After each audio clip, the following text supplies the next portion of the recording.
merah kok. Bahu itu adalah kondisi yang unpredictable. Unpredictable artinya kita tidak prediksi. Ya, bahasa rotenya unpredictable. Bahasa Indonesianya kita tidak bisa prediksi dia tipe dan distosia. Walaupun nanti dari teori dikatakan ada yang faktor-faktor risiko. Jadi kalau ada tadi Dr. Oro sempat ngomong tentang ibu dengan diabetes, ya ibu dengan diabetes itu masih normal, dia belum tentu makrosomi, tapi bahunya lebar. Nah bahu yang lebar ini yang bikin dia terganggu. Nah kalau teman-teman misalnya di dalam anamnesa terlewatkan riwayat sakit gula dalam keluarga, ya bisa saja terlewatkan, ya karena apa? Hal-hal pertanyaan itu kadang-kadang terlewatkan, yaitu tadi saya bilang bagaimana kita ketika melayani harus benar-benar melayani dengan hati, sehingga harusnya itu bahasa Latin sebenarnya artinya apa? Tegak, tidak maju, ya. Kalau kita bilang distosia persalinan, persalinannya tidak maju. Nah persalinannya tidak maju bisa pada apa? Dia punya bahu tidak lahir, pembukaannya tidak maju, atau penurunannya terkandang. Pokoknya segala sesuatu yang tidak maju kita sebut distosia. Nah distosia itu bisa terjadi kalau teman-teman masih ingat ya, teman-teman dokter, teman-teman bidan, tentang 3P. Reses dari 3P ini yang mana yang tidak maju, ya saya mau khususkan pada distosia bahu. Artinya distosia bahu bahasa sederhananya bahu tegak atau bahu tegak, ya. Kalau teman-teman sudah tahu distosia bahu adalah bahu tidak maju, ya sekarang kita gampang saja ingatnya nanti, ya kita gampang saja nanti ingatnya. Saya mau masuk ke materi, dilahirkan semakin cepat semakin baik prognosa bayinya, ya.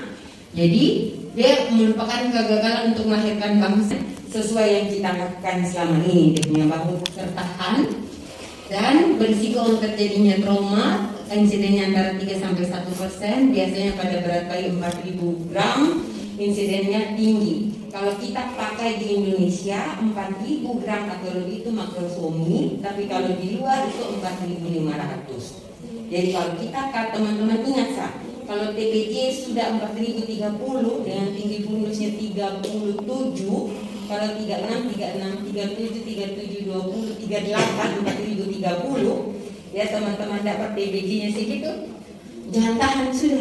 Artinya ini kehamilan dengan sesuatu. Supaya teman-teman jangan jadi distosia di puskesmas. Ingat ya, yang boleh ditanya ini yang saya omong ini kalau terjadi distosia di luar prediksi, atau ibu itu datang kepada kita dengan kala 2. Ya toh? Kala 2 bisa untuk teman-teman yang nanti ada dinya akan bermasalah. Ya bisa saja dia di sini fraktur tulangnya, bisa kelainan sarafnya. Jadi prinsip distosia bahu tidak lahir. Kenapa dia bisa tidak lahir? Ya, bahunya terlalu besar atau pintunya terlalu kecil. Ingat ya, distosia bahu tidak lahir. Kenapa dia tidak lahir? Analogi sederhana. Kenapa saya tidak bisa keluar dari pintu itu? Selama ini ketika mencatat status obstetrik, letak kepala, punggung kanan, punggung kiri itu ada gunanya. Selain funan ini untuk menentukan di JJ-nya, aku harus tahu punggungnya kemana. Untuk ketika bayi itu lahir, aku arahkan kepalanya sesuai putar paksi. Ya, kalau dia misalnya punggung kiri ibu, ketika dia lahir putar paksi kepalanya harus kepalanya menghadap kanan. Jangan teman-teman salah arahkan. Harusnya dia begini, ya harusnya dia seperti ini. Tidaklah mau belajar mau hafal silakan. Tetapi yang paling penting adalah putar paksi luar. Ketika bayi ini lahir, ya anggap saja dia dari teman-teman ya, atau kita melihat ya, melihat ini, saya melihat atau begini. Cuma kalau saya membapakan kamu, saya lihat kamu pemata, tiba-tiba kamu keluar, enak rasa bicara sendiri. Dia keluar ke sini, teman-teman tahu punggungnya mana, punggung kiri atau punggung kanan. Jadi ketika dia punggung kiri, dia keluar, waktu keluar kepalanya ini, misalnya kan dia masuk seperti ini ya, dia masuk seperti ini ya, dia masuk baru keluar. Nah ini jangan salah dibelokkan. Yang ini tadi ke sini harus dikesinikan, atau yang tadi dia di bawah harus diginikan, supaya dia sesuai dengan arah punggung kiri, maka dia harus menghadap kanan. Nah ketika dia sudah benar menghadapnya, baru teman-teman lakukan curang ke bawah untuk lahirkan bahu atas, baru ditarik untuk lahirkan bahu bawah. Nah, begitu proses ini tidak terjadi, ya. Jadi teman-teman sudah melakukan putar paksi yang benar, ya. Dia sudah lahir. Teman-teman punggung kiri, kepala yang tadi di sini, teman-teman sudah belokkan begini. Jadi jangan begini karena teman-teman tidak tahu punggungnya di mana, teman-teman begini. Udah deh, tidak ada masalah. Tapi karena kita salah mengarahkan putar paksi luarnya, ya. Ketika kita sudah dapat putar paksi, arahkan benar ke arah mana. Kalau ragu, tarik sedikit, lihat ini. Ini dia biasanya tekuk. Ya, tak salah tekuk. Kalau tak salah tekuk, kembalikan ke posisi yang benar. Setelah kembalikan ke posisi yang benar, curang ke bawah, baru naik ke atas. Nah, kalau kita sudah lakukan, ya, curang ke bawah, ternyata dia tidak bisa lahir.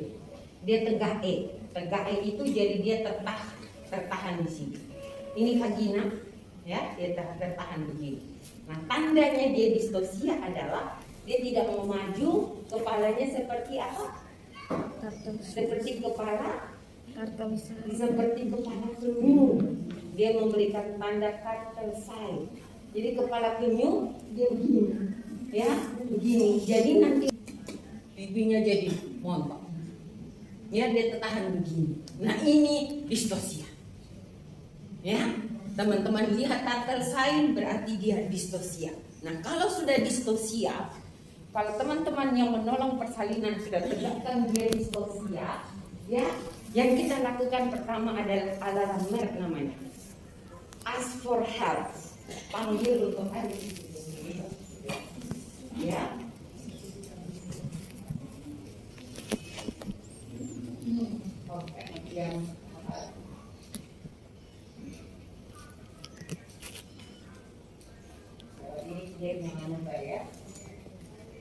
Nanti saya kasih tahu, tidak boleh sendiri. Ya, nolong persalinan kalau distosia bahu harus panggil dari situ siapa saja. Tolong saya distosia bahu.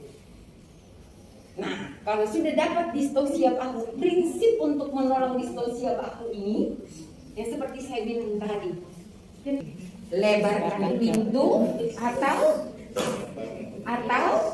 kecil tadi, ya, karena ada dua, pintunya terlalu sempit atau bahunya terlalu besar. Caranya untuk bisa lolos sendiri bagaimana? Besarkan pintu, kecilkan bahu. Nah, kita belajar tekniknya ini, ya toh? Kecil, besarkan pintu, kecilkan bahu. Tekniknya itu ada nama-namanya, tidak usah hafal dia punya nama. Mau Rubin kah, Masanti kah, Boxbro kah, tapi tidak lakukan. Karena semua itu hitungan detik. Begitu satu langkah gagal, langsung langkah berikutnya. Begitu satu langkah gagal, langkah berikutnya. Nah, bebas atau besarkan jalan lahir. Besarkan jalan lahir, apa yang bisa kita lakukan? Mikro. Besarkan jalan lahir, mikro. Jadi Mikartus itu suruh ibu belajar dengan tarik tangan ini sampai di bawah sini. Ini masuk dari fosa popliteanya dia sampai fosa pubisi. Ingat ya, dari fosa dari tekukan ini, teman-teman suruh dia begini itu gunanya adalah dia ditarik sejauh mungkin. Jadi sampai ke dada kita, sampai ke dada pasien. Itu untuk membuat pinggulnya ini menjadi lebar. Ingat ya, kan tadi beta bilang Kenapa dia tergaris? Pintu kecil, bahu besar. Prinsipnya sebenarnya teman-teman kalau mau ingat tindakan-tindakan obstetrik itu sulit. Ingat dia pun diagnosa, tata laksananya tidak sulit. Dan itu harus tampil. Terampilnya kalau ada pasien syukur-syukur, kalau nggak ada silakan di puskesmas Ponet teman-teman dokter bikin mini lokakannya. Belajar dari video itu tidak apa-apa. Itu kita semangat, kita berjuang untuk bisa dengan kantong. Ya, jangan dulu dia tongkat itu penongkat harus sejauh mungkin. Ya, harus sejauh mungkin ke arah dadanya dia supaya dia lebar. Kalau dia sudah lebar ternyata tidak bisa lagi. Kecilkan Pak. Tadi Mas Hanti, kamu mau hafal itu Mas Hanti juga boleh, tidak hafal tidak masalah. Tapi punggung, dia tahu karena mengecilkan bahu kalau begini dia jadi besar, tapi kalau begini dia jadi sempit. Jadi kasih kita dia jadi begini, mingkuk orang dia, ya bahunya dimingkuk. Jadi kalau dia bahu kiri, ya bahu sebelah kiri, tekannya atau mau begini, terserah kekuatanmu yang paling kuat yang mana. Dorong begini atau begini. Yang penting dia menjadi sempit. Unggul kiri berarti dorong ke arah sini. Begini juga boleh, begini juga boleh. Kalau teman-teman dapat sesuatu yang sesak dalam lubang itu, kalau kasih keluarkan suka putar-putar ya. Seperti itu prinsipnya. Ya. Tapi ini tetap dimingkukkan kecil ya. Ya. Jadi dua jam masuk bagian itu baru dan waktu kamu begini sambil kita ini hitungan detik semua loh ya, putuskan lahirkan ya. Kenapa kita memilih bahu bawah atau kita bilang tulang simfisis ya. Nah kalau berkait dengan tulang simfisis, tulang lawan tulang yang jadi salah satu patah ya toh ya. Jadi tidak bisa kita lahirkan dengan perineum yang bawah masuk sisir, cari siku, cari kosakubiti, cari ini sikunya bayi, cari di sini. Ingat kamu tekan seperti ini, dibikin fleksi tangannya, dibikin fleksi, dibikin fleksi, baris dengan gerakan mengusap. Ingat ya, mengusap, bukan kamu dapat terus kamu tarik begini. Fraktur sudah dia punya ini, umur. Ya, begitu kamu dapat dia punya siku dari bahu bawah, dari bahu bawah, yang kamu ambil bahu bawah, kamu dapat dia punya siku, kamu tekukan, baru gerakan mengusap. Keluar. Tarik bahu. Ya, gerakan mengusap ya, keluar ya. Setelah keluar bahu bawah, usahakan untuk meloloskan bahu atas. Begitu dia tidak bisa lahir juga, engkau posisikan yang bahu atas tadi menjadi bahu bawah. Putarnya ingat arah bahu. Jadi arah punggung, ya. Jadi kalau kamu sudah posisi begini, jangan engkau putar begini. Dia jadi lebar kembali. Dia putar minggu. Ketika dia jadi bahu bawah, yang ini, engkau ganti tangan, masukkan sisir dari humerusnya, cari dia siku, tekuk lagi, engkau usap. Biasanya kalau sudah lahir bahu atas bahu bawah, dia bisa. Biasanya, ya. Tapi kalau tetap tidak bisa, lahir bahu bawah tidak. Kalau bahu bawah tidak bisa kan PKS sudah toh?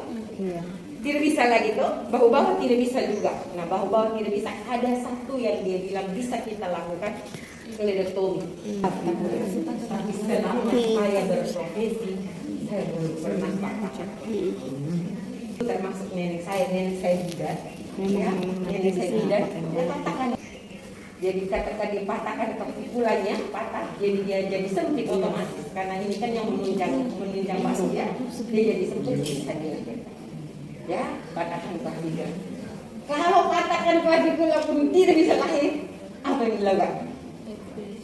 Simfisiotomi. Begitu lebih dari itu ya sudah 5 menit hilang. Ya, dalam waktu 3 menit engkau harus melakukan itu semua. Tetapi ingat, yang simfisiotomi sudah tidak direkomendasikan. Ya, kledektomi juga tidak direkomendasikan. Jadi bagaimana caranya? Dia unpredictable, tetapi ini bayi selalu bertanda bahwa dia tidak bisa lewat. Tandanya apa? Pantograf. Kalau sudah vagina tusil, kok harusnya tetap begini ya? Ini juga tetap begini. Karena apa? Teman-teman di puskesmas tidak boleh membuat persalinan menjadi maju dengan apapun, termasuk dengan oksitosin. Kalau mau hanya boleh dengan rangsang putih susu, tetapi tidak boleh oksitosin. Jadi kalau sudah tidak ada kemajuan persalinan, ya misalnya dibuka tetap bisa dia sesuai teman-teman pakai pantograf dua jam berikut dia jadi dari 4 dia jadi 8, tapi kok tetap kuat 1 tidak turun. Ya kalau dia tidak turun rujuk sudah, karena distosia bukan sesuatu yang menyenangkan. Sport jantung, saya berapa kali dapat distosia waktu saya pendidikan. Saya dapat distosia waktu saya masih junior, yang melahirkan senior saya, yaitu dia lupa. Jadi begitu dapat bahu, dia dapat lengan, saking dia senangnya, dia lupa teknik mengusap. Dia tarik, kayak gitu. Ya, tapi karena kita di rumah sakit pendidikan, baiknya tetap dengan cepat. Ya, jangan sampai itu terjadi. Ya, kan sering kita dapat distosia, tetapi dia bisa berakhir dengan mikrobet dan masalah. Ya, jadi prinsipnya kalau kamu dapat distosia, besarkan jalan lahir dan sempitkan bahu. Cara membesarkan jalan lahir yang diterima hanya kalau partus episiotomi. Ingat ya teman-teman bidan APN, ketika memutuskan untuk APN, teman-teman harus benar-benar periksa. Kalau dia memang perineumnya elastis, ya tidak kaku, bolehlah APN. Tapi kalau teman-teman periksa kok kaku ya, tidak usah, harus episiotomi saja. Jangan takut ya, tidak usah takut karena begitu Durante perjol ini kepala mendorong dengan benar pulpa perineum, dia akan tipis sekali. Waktu jahit tipis, waktu gunting juga tidak masalah karena dia tipis. Ya jangan takut ya. Jadi jangan katakan aku harus APN, jangan. Yang memutuskan adalah kamu. Dia tak bisa APN ini kaku, dia gunting aja tidak masalah. Ya. Nah, kalau sudah episiotomi, misalnya belum episiotomi, ya prinsipnya adalah besarkan jalan lahir, sempitkan bahu. Nah, cara membesarkan jalan lahir yang diterima hanya mikrobed dan episiotomi. Simpisiotomi tidak diperlukan. Ya, mengecilkan bahu, ya, mengecilkan bahu. Semua langkah yang saya bilang tadi, ya, tetapi fledektomi sudah dihindari. Tapi kalau kamu terpaksa begitu ya, kamu bilang apa? Tapi harus teknik, kamu harus belajar. Pak dokter, Bu bidan, nonton di YouTube bagaimana cara melakukan. Sejujurnya saya belum pernah fledektomi. Anak ini dengan atas dan bawah kita putar kayak luar umur tuh seperti itu. Lahirkan bahu bawah pun saya belum pernah, karena sebelum sampai tindakan itu kita sudah berhasil melahirkan. Oke, bisa? Ada pertanyaan? Ya, nanti kita belajar ya. Biasa kita belajar sama-sama biar kita ada di mereka. Jadi prinsip dia lahir, dia akan putar kaki berlawanan dengan arah punggung. Ya, kalau punggungnya ini di kanan ibu, berarti dia akan putar kaki seperti ini. Ketika kamu yakin putar kakinya ke arah mana, jadi kalau dia masih seperti ini, kalau kamu tidak tahu arah punggung, bisa saja kamu arahkan begini. Nah ini dia pasti diskusi yang sudah pernah kesana. Ya, pasti tidak lahir dari pembangun. Lihat kembali, lihat arahnya, terputar, terkeluntir, tidak dia di leher. Kalau dia terkeluntir berarti salah putar kakinya, kembalikan dia. Setelah kembali yang benar, baru teman-teman curam ke bawah. Curam ke bawah. Untuk meloloskan dia dari tulang simfisis. Begitu kamu curam ke bawah dia tidak bisa, dia tetap tagae seperti ini. Dia jadi turtle sign, pipinya jadi gemuk, distosia.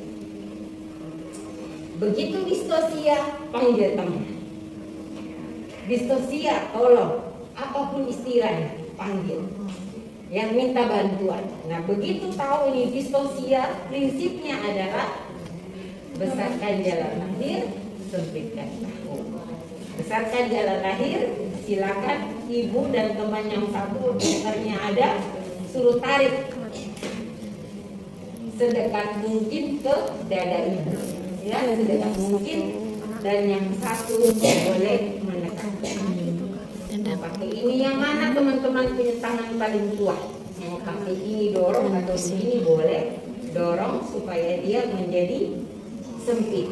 Begitu sempit yang menolong curang keluar. Ya, begitu lahir ya udah lahir bahu bawah. Begitu tidak bisa, ya begitu tidak bisa, kamu kecilkan kiri kanan. Dari sini, ini masih dalam vagina, kasih kecil begini. Baru tarik ke bawah. Kalau tidak bisa, angkat putar-putar. Putar-putar kayak kasih lolos mur tadi.